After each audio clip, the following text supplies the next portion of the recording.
De câte ori ți-ai cerut scuze astăzi? Nu pentru că ai greșit, ci pentru că ai deranjat prin simpla ta prezență? Pentru că ai spus ce gândești, pentru că ai pus limite sau pur și simplu pentru că ai fost tu? Psihologia numește asta apologizing. Un mecanism subtil de supraviețuire prin care învățăm să ne micșorăm doar ca să nu incomodăm pe alții. Dar aici este problema. Cu cât te micșorezi mai mult, cu atât lumea te va vedea mai mic. Iar adevărul este simplu. Oamenii puternici nu își cer scuze pentru cine sunt.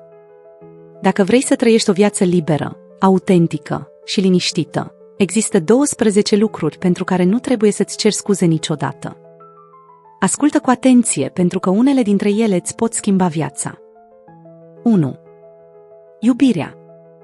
Nu-ți cere scuze pentru faptul că iubești.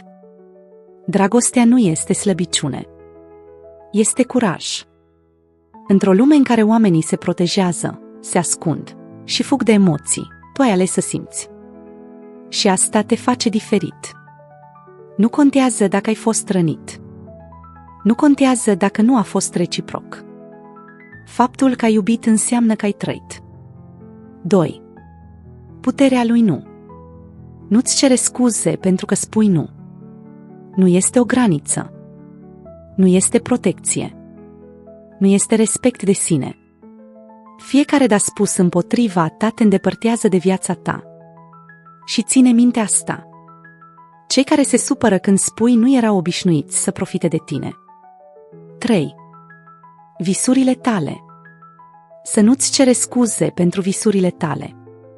Chiar dacă par prea mari, prea nebunești, prea imposibile.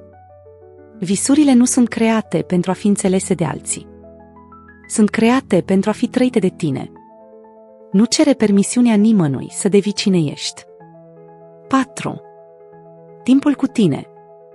Nu-ți cere scuze pentru timpul petrecut singur. Singurătatea nu este gol, este spațiu. Spațiu în care te regăsești. Spațiu în care te vindeci. Într-o lume plină de zgomot, liniștea devine un lux. Și ai dreptul la ea. 5. Prioritățile tale. Viața ta nu este un compromis. Este o alegere. Nu trebuie să explici de ce alegi anumite lucruri. Nu trebuie să justifici ce este important pentru tine. Pentru că la final tu vei trăi cu rezultatele, nu ceilalți. 6. Plecarea din toxicitate.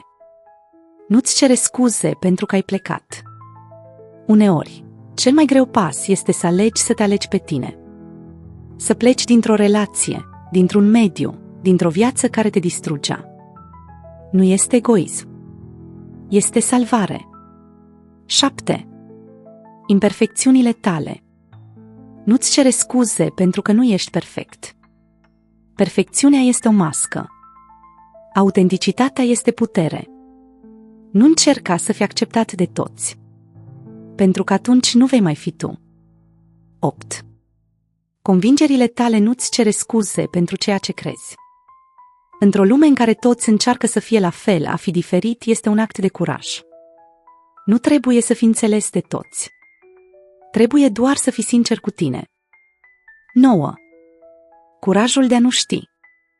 Nu-ți cere scuze pentru că nu știi. A spune nu știu înseamnă că ești pregătit să crești. Cei care cred că știu tot nu mai învață nimic. 10. Standardele tale. Nu-ți cobori standardele doar pentru a fi acceptat. Dacă cineva nu poate să ofere respectul pe care îl oferi tu, nu este problema ta. Este filtrul tău. 11. Investiția în tine. Nu-ți cere scuze pentru că alegi să crești. Timp, bani, energie, toate investite în tine. Pentru că tu ești cel mai important proiect din viața ta. 12. Greșelile altora. Nu purta responsabilitatea altora. Nu-ți cere scuze pentru deciziile lor, pentru greșelile lor, pentru viața lor. Tu ești responsabil doar pentru tine. Viața devine mai simplă în momentul în care înțelegi asta. Nu trebuie să te micșorezi pentru ca alții să se simtă mari. Fii autentic. Fii curajos. Fii tu. Pentru că oamenii care contează nu vor cere niciodată să fie altcineva. Spune-mi în comentarii. Care este lucrul pentru care nu te vei mai scuza niciodată? Și dacă ai simțit acest mesaj, distribuie-le mai departe. Pentru că cineva, chiar astăzi, are nevoie să audă asta.